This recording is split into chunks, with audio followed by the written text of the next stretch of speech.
a really simple ganache, my ratio to make sure it's really pourable is 2 parts cream to 1 part chocolate. Gotcha. Like a regular ganache, a really thick chocolate, like to put over a cake or over profiteroles or something, you would do 1 to 1. But here I'm gonna do... You want it to be saucier. That's right. A little looser. Correct, looser. So I have, let's say, a cup of cream and a half a cup of dark chocolate. I prefer dark. It's up to you, but I may not be your friend if you choose over there. What? What?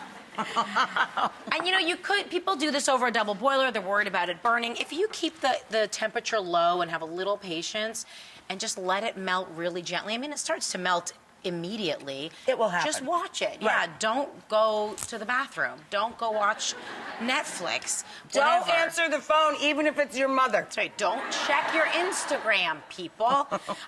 And then it becomes this beautiful creamy sauce, and you can pour it over your rice pudding, and I guarantee you'll be happy. I have a little coconut milk, and I've just warmed it up to a very gentle simmer on the stove. And I'm gonna pour in this rice. Even when you make your own takeout at home, I always make a little more rice than I need, so I do have That's right. leftovers for stir fries and Right, it can be leftover rice Yeah. from any way that you find it. I try not to get there we go, the paper in there.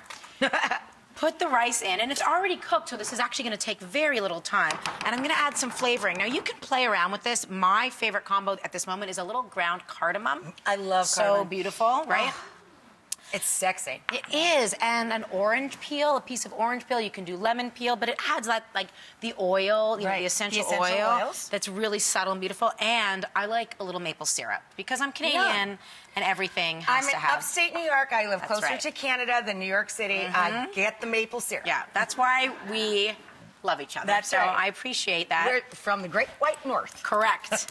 And then you're just going to keep it simmering, and it's going to thicken. The longer you leave it there, stir it every once in a while, let it thicken down, and you're good to go. And it comes out beautifully like this. It's thick and it's creamy. Obviously, you're going to remove The orange rind before you serve it. And I'm going to show you a great way to serve it. Your rice pudding, you have that gorgeous topping bar, and you can really play here. The other thing you can do with your rice pudding is, if you want to add more flavor that my kids love, is right before I start serving it, I can actually stir in some mashed banana for a little more flavor, or even, you know, for some protein so that you feel like you're justifying your indulgence.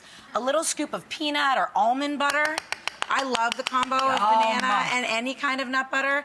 And if you stir it into the hot rice pudding, it just adds like a really creamy That's a good hot sweetness. mess. Yeah, that's right. It is a hot mess.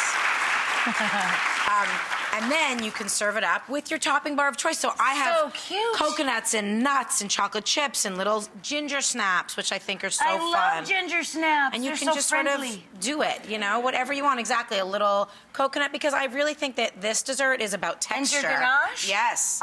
Get that ganache, give it a stir, and I just think it's going to, you know, it's going to add what you're looking for. Just a little drizzle. And you're going to pass out in a food coma. Yeah.